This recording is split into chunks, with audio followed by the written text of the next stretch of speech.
अस्सलाम वालेकुम students, again आपको वेलकम कहते हैं। ओके, लास्ट टाइम जो उन्होंने डेरिवेशन की थी that was P is equals to 1/3 rho V square average. इसको हम लोग फर्दर एक्सटेंड करेंगे और प्रेशर का एक बड़ा खूबसूरत रिलेशन काइनेटिक एनर्जी के साथ ड्राइव करेंगे। कैसे, आइए चले स्टार्ट करते हैं। बहुत आसान सा रिलेशन है और एक ही वीडियो में प्रेशर और टेम्परेचर दोनों काइनेटिक एनर्जी से रिलेशन है, वो हम लोग देखेंगे। तो we had students P is equals to 1/3 rho V square average, ऐसा था, सही। ओके, और इसको मैं, ये डेंसिटी है मेरे पास। डेंसिटी के बारे में हम लोगों ने बात की थी। Density is something total mass divide by volume. और टोटल मास को मैं कैसे लिख सकता हूँ? Number of particles multiply mass of one particle. याद आ रही होगी ये वाली बात, सही है ना? वरना ऊपर ये वीडियो आ रही है, इसमें याद आ जाएगा, देख लेंगे। स्टार्टर पैक में डिस्कस किया था हम लोगों ने। ओके, इसको हम लोग लिख सकते हैं ऐसे, N M over V square. अच्छा, इसको मैं समझाने के लिए थोड़ा सा, वॉल्यूम का कैपिटल वी, वॉल्यूम का जो वी है उसको बड़ा करके लिखा हुआ है, कैपिटल किया हुआ है, उसको स्मॉल किया हुआ है, सही ना? वेलोसिटी है और ये वॉल्यूम है। प्लीज़ इसमें जो है फ़र्क करिएगा। ओके, ये हो गया। मैं अगर मास को इसके साथ लिख दूं, देखो हमें कहाँ जाना है? काइनेटिक एनर्जी की तरफ जाना है। तो अगर मास को मैं इसके साथ लिख दूं तो that will be 1/3 N over V, volume वाला वी, सही है ना? ये एम को मैं यहां लिख रहा हूं, ऐसा हो गया, सही है भाई। और एक और काम करने वाला, अच्छा देखिए, अब ये वाली बात पता होनी चाहिए क्या करना है। काइनेटिक एनर्जी बनाना है। काइनेटिक एनर्जी क्या होगा? Half M V square, 1/2 M V square. M V square तो आ गया है, यानी अब क्या चाहिए? यस यस, अपॉन 2 चाहिए, यानी मुझे डिवाइड में 2 चाहिए, तो ऑब्वियसली मुझे मल्टीप्लाई भी करना पड़ेगा, ऑब्वियस है। तो असल मेरे काम का क्या है? एम वी स्क्वायर ओवर 2, ये मेरे काम का है। बाकी वाला 2 एक्स्ट्रा, इसको लाके यहाँ लग देते हैं, ये हो जाएगा 2/3 N upon V, this will be half M V square average, सही है ना? ये जो 1, ये 2 था अपॉन में, डिवाइड में इसको लाके मैंने यहाँ रखा, that will be 1/2 M V square average. ये पर्टिकुलर टर्म हमारी देखे देखे टर्म लग रही है, सही है ना? M V square, half M V square, that is kinetic energy. But क्योंकि यहाँ पर बार लगे, वो दो जो है वो ब्रैकेट्स लगे हुए, ऑब्वियसली बार नहीं लगा हुआ, बार का मतलब ये एवरेज होता है, लेकिन यहाँ पर दो ब्रैकेट्स लगे हुए, ब्रैकेट्स क्या? एवरेज वैल्यू, मीन वैल्यू को डिनोट कर रहे हैं। तो अगर वेलोसिटी वाज एवरेज तो काइनेटिक एनर्जी भी यहाँ पर क्या आएगी? जी बिल्कुल, kinetic energy, average kinetic energy, yes, average kinetic energy आएगी यहाँ पर। तो हम लोग यहाँ पर लिख सकते हैं that is average kinetic energy. तो दैट ब्रैकेट्स मीन हम लोग एवरेज की बात कर रहे हैं। एक और स्टेप यहां पर हो सकता है, बड़ा खूबसूरत सा स्टेप यहां पर कर लेते हैं एक, कि ये क्या है? Number of particles, N number of particles होगा of the gas divide by volume. Total number of particles divide by volume, that is called, इसको हम लोग कह सकते हैं number of particles per unit volume, ऐसे कहा जा सकता है ना। इस क्वांटिटी को हम लोग एन नॉट लिख लेते हैं। N naught is defined as number of particles per unit volume, सही है? इस बात का ख्याल रखिएगा। N is total number of particles and N naught is number of particles in unit volume. इसको हम लोग पार्टिकल डेंसिटी भी कहते हैं, बड़ा प्यारा नाम है इसका, पार्टिकल डेंसिटी। और यहाँ से हम लोग को पता चलता है कि डेंसिटी सिर्फ मास अपॉन वॉल्यूम नहीं होती है। There can be particle density, there can be mass density, mass upon volume, there can be charge density, charge upon volume, और आगे जाके देखेंगे चार्ज अपॉन एरिया वगैरह भी होता है। There can be population density, सही है ना? Number of people living in a region divide by that area.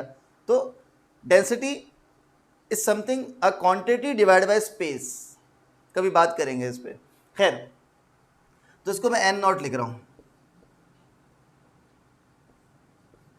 और ये हो जाएगा एवरेज काइनेटिक एनर्जी। अब जरा यहाँ पे गौर करें कि दिस 2 and 3 ये तो कांस्टेंट है ही, सही है? That is number of particles per unit volume. Particle density क्या हो जाएगी? कांस्टेंट हो जाएगी। नंबर ऑफ पार्टिकल्स कांस्टेंट है, गैस के वॉल्यूम कांस्टेंट है, सही है ना? तो ये फैक्टर भी क्या है? कांस्टेंट है। एवरेज काइनेटिक एनर्जी चेंज हो सकती है, एवरेज काइनेटिक एनर्जी ज़्यादा या कम हो सकती है, पार्टिकल्स मूव करेंगे उस हिसाब से काइनेटिक एनर्जी बनेगी, और उसकी बेस पे प्रेशर जो है वो चेंज होगा। काइनेटिक एनर्जी बढ़ जाए यानी कि नंबर ऑफ कोलिजन वॉल से क्या होने लगेंगे, ज़्यादा होने लगेंगे, प्रेशर क्या हो जाएगा, इंक्रीज हो जाएगा। तो हम लोग कह सकते हैं कि इस को मैं ले सकता हूं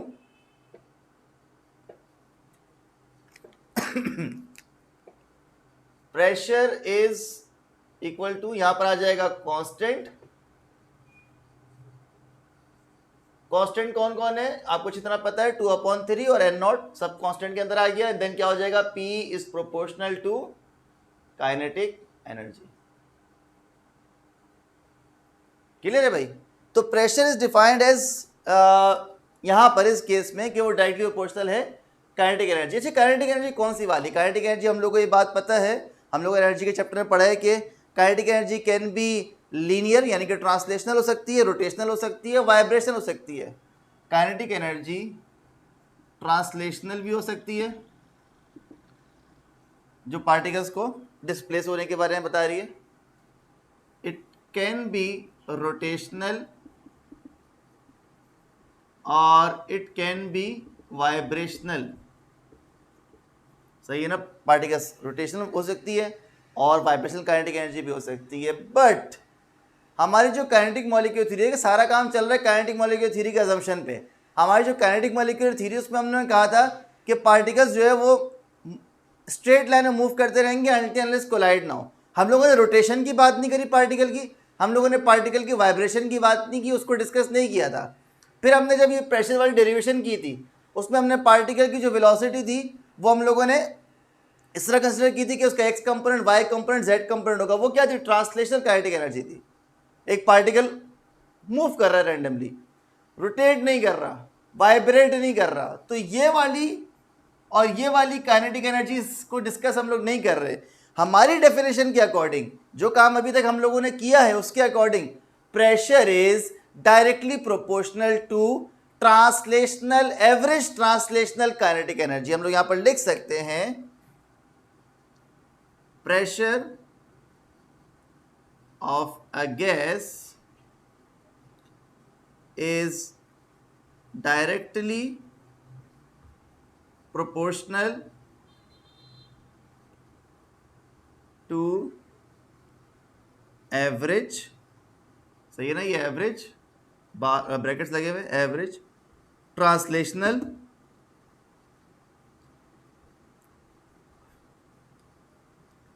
kinetic energy.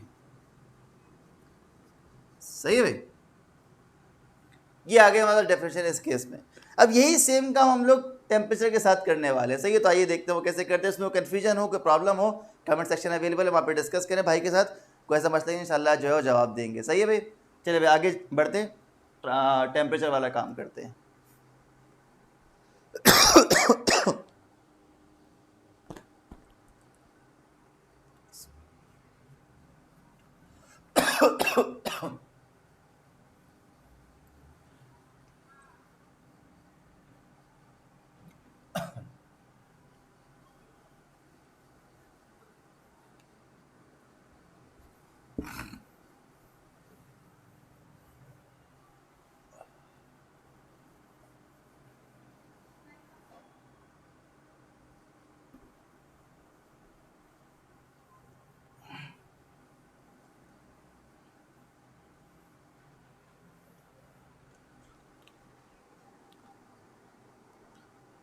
PV is equal to nRT, number of moles upon Avogadro's number हो जाएगा। और सही है, उसको NKT कर देंगे। हाँ ओके बच्चों। अच्छा मुझे याद नहीं आ रहा, वो बोर्ड रब करते मुझे ख्याल आया, पता नहीं किसने कहा था काला काला बोर्ड है उस पर काम करने का क्या मज़ा है। ऐसे कोई तो भाई हमारे पास काला ही बोर्ड है, हम इसी पे काम करते हैं और अल्लाह का शुक्र है हमारे बच्चों को इस पर समझ में आता है, अच्छा समझ में आता है, अल्हम्दुलिल्लाह अल्हम्दुलिल्लाह। और मैं मुतमईन हूँ, मेरी ऑडियंस भी मुझे उम्मीद है मुतमईन है। तो अल्लाह का शुक्र है काम चल रहा है, अवेलेबल रिसोर्स के अंदर अल्हम्दुलिल्लाह काम कर रहे हैं, बच्चों का फीडबैक अच्छा है और इंशाल्लाह आगे और काम करेंगे। सही है भाई? तो अभी जो हमने डेरिवेशन करी प्रेशर वाली, उसमें एक इक्वेशन थी, उसमें एक पार्ट आया था, एक स्टेप आया था, मैं कहाँ लिखूँ, मैं यहाँ लिख देता हूँ, P is equals to 2/3 V, sorry N/V kinetic energy, ये स्टेप आया था, फिर इसको N/V को N नोट कर लिया था, है ना। इस स्टेप को मैं ऐसे लिख सकता हूँ,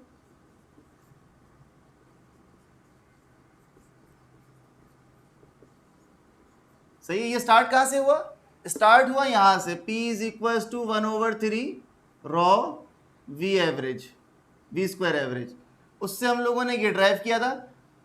यहाँ से फिर हम अपना काम करने लगे थे, प्रेशर को काइनेटिक एनर्जी से रिलेट कर रहे थे। लेकिन अभी मैं एक स्टेप कर रहा हूँ कि मैंने वॉल्यूम को यहाँ पर मल्टीप्लाई करवा दिया, सही है ना। तो मेरे पास ये इक्वेशन है फिलहाल, P V is equal to 2/3 N kinetic energy average. I hope ये स्टेप क्लियर होगा, समझ में ना आया हो तो पूछ लेगा मुझसे, कोई मसला नहीं है, मैं एक्सप्लेन कर दूंगा, सही है। बहरहाल पिछली डेरिवेशन में आप देखोगे तो ये स्टेप था, वॉल्यूम को यहाँ मल्टीप्लाई करवा देंगे तो ये इक्वेशन बन जाएगी, उसको मैंने यहाँ लिख लिया, इक्वेशन नंबर 1 का नाम दे दिया। एक बात, दूसरी बात, we all know P V is equal to N R T होता है, सही है। इसमें pressure, volume, number of moles, universal gas constant, then temperature की टर्म है। ये जो नंबर ऑफ मोल्स है, नंबर ऑफ मोल्स का फॉर्मूला आपने केमिस्ट्री में पढ़ा होगा, आपको याद होगा, number of moles are number of particles divide by Avogadro's number. याद आ रहा है? ये नहीं आ रहा तो केमिस्ट्री को रिव्यू करके आ जाओ, चेक कर लो, वहाँ समझ में आ जाएगा, कोई ऐसा मसला नहीं है। तो या अगर नहीं समझ में आ रहा तो भाई को बताइएगा, आपको फॉर्मूला एक्सप्लेन कर दूंगा, सही है, कोई ऐसा मसला नहीं है। ओके, नंबर ऑफ मोल्स की जगह पुट करूंगा N/Na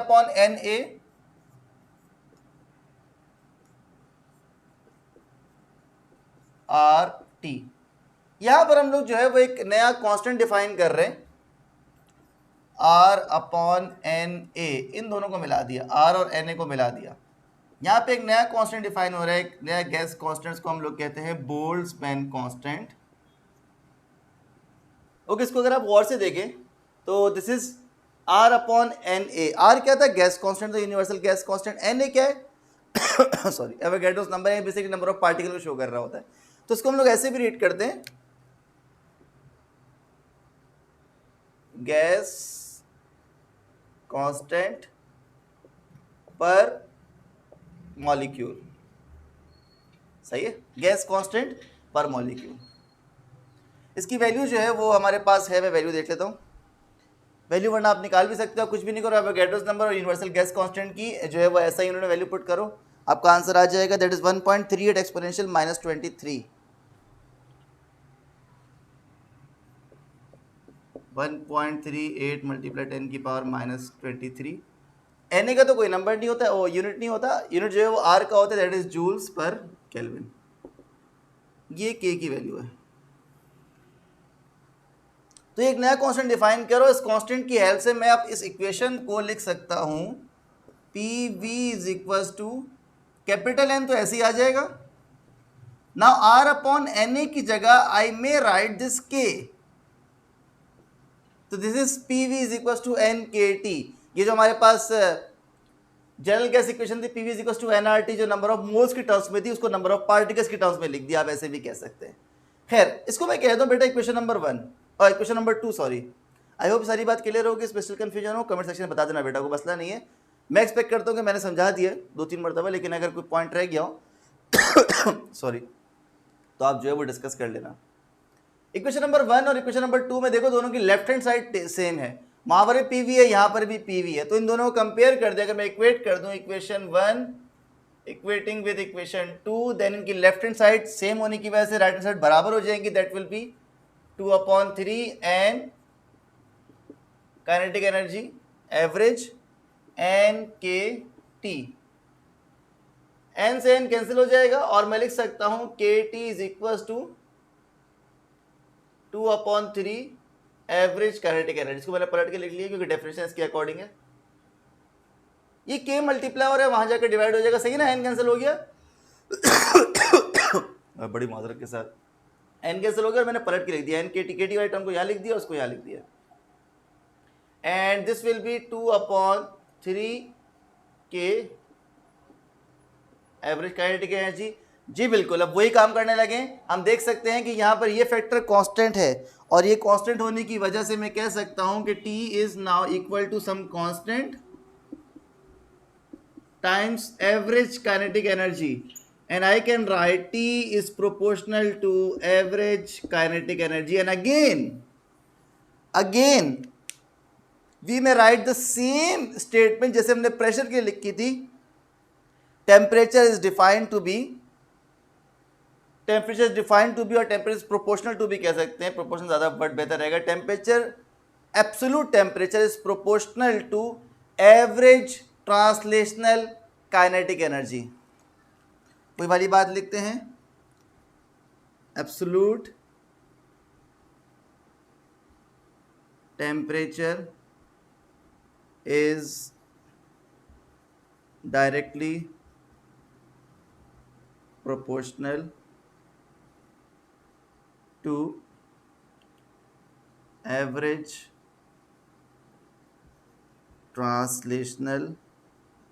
अच्छा, बड़ी इंटरेस्टिंग बात होने वाली है, वीडियो बंद नहीं करना अभी, अभी इंटरेस्टिंग बात होने वाली है, चाहो तो आगे बढ़ा दो। Kinetic energy, okay. कोई सवाल कर सकते हैं सर एब्सोल्यूट का जिक्र कहाँ से आ गया यहाँ पर? तो पहली बात तो ये है कि एब्सोल्यूट टेम्परेचर केल्विन टेम्परेचर की बात हो रही है, सही है ना, और केल्विन एक्चुअल टेम्परेचर है। एब्सोल्यूट टेम्परेचर एक्चुअल टेम्परेचर जहाँ पर 1 केल्विन होता है, 1 केल्विन होते ही पार्टिकल्स मूव करना स्टार्ट कर देते हैं, तो ये एब्सोल्यूट होना चाहिए ना। 0 डिग्री सेल्सियस अगर सेल्सियस में लूँगा तो सेल्सियस तो एक, पहली बात तो कोई अप्रोप्रिएट स्केल, मतलब क्या कह सकते हैं, एक एग्जैक्ट स्केल नहीं है जो हर चीज़ को डिफाइन कर सके। असल तो स्केल कौन है, केल्विन है ना। तो सेल्सियस तो पहली बात तो एक्चुअल स्केल नहीं है, और अगर उसको रख भी दिया यहाँ पर तो सेल्सियस का जो 0 डिग्री सेल्सियस है उसमें तो पार्टिकल बहुत तेज़ मूव कर रहे होते हैं, सही है ना। तो यहाँ पर हमारे पास एब्सोल्यूट रखने का मतलब ये 0 kelvin no motion, 1 kelvin motion start हो गया, 2 केल्विन मोशन तेज हो गया, 3 केल्विन मोशन और तेज हो गया, तो टेम्परेचर इतना बढ़ता जा रहा है, काइनेटिक एनर्जी बढ़ती जा रही है। ओके, अब यहाँ पर एक इंटरेस्टिंग बात हम ये कह सकते हैं कि हम जो टेम्परेचर जिस टर्म को जानते हैं, हम लोग किसी ऑब्जेक्ट को हाथ लगाते हैं, हम लोग कहते हैं गर्म है, दूसरे ऑब्जेक्ट को हाथ लगाते हैं ठंडा है, थर्मामीटर का यूज़ करके हम लोग टेम्परेचर का जो है वो टेम्परेचर मेजर कर सकते हैं। ये टेम्परेचर मेजर करना समझ में आ रहा है ऐसे है कि जैसे पता है क्या, हम लोग कहीं पर टेम्परेचर अगर मेजर करने की कोशिश कर रहे हो तो बेसिकली हम क्या निकाल रहे हैं, हम उस सब्सटेंस की, उस सैंपल की एवरेज ट्रांसलेशनल काइनेटिक एनर्जी निकाल रहे हैं। सर क्या मतलब, सपोज करो एक कंटेनर, एक बॉक्स है, उसमें जो है वो कोई गैस है पर्टिकुलर। अभी गैस का टेम्परेचर बहुत नॉर्मल है, let's say 20 degree Celsius, 30 degree Celsius को केल्विन में चेक कर सकते हैं हम लोग, सही है ना। उस कंटेनर को मैं हाथ लगाता हूँ, मुझे ऐसा कोई फील नहीं होता है, क्योंकि वो जो उनकी काइनेटिक एनर्जी है वो भी मेरे बर्दाश्त के काबिल है।